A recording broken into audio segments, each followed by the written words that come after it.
আসসালামু আলাইকুম। দেখতে পাচ্ছেন ফাইনালম দেখাও দিকে এতে এক মোটরের লাইন দুইটা করে। ওই মামুন ভাই তুমি এদিকে আসো, কিভাবে করছো দেখা দাও। মামুন ভাই কয় ইঞ্চি বেল? 1 ইঞ্চি।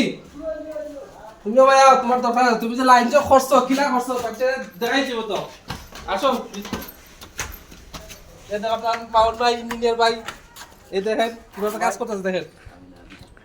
দেখতে পাচ্ছেন যে আপনার মাউন্ট ভাই ও আছে আপনার তায়ের ভাই ইঞ্জিনিয়ার সাহেব, দেখেন এরা দুজনকে আনছি ইলেকট্রিক সেটার কাজ করার। এদিকে এই লাইন করছে দেখতে পাচ্ছেন। ট্যাঙ্কি হলে দুইটা থেকে আমরা একখানে আসলো, একখানে থেকে আমরা পাট করছি, আলাদা করছি। এদিকে আছেন এই দেখেন ট্যাঙ্কি লাইন করছি। লাইন করার পরে দেখেন মাউন্ট খুব সুন্দর করে কাজ করছে। দেখেন কেলেন দিয়ে আনিয়ে পরে ওদিকে নিয়ে এদিকে পয়েন্ট আছে, মোটর ছাড়লে পানি উঠবো। এখানে আছে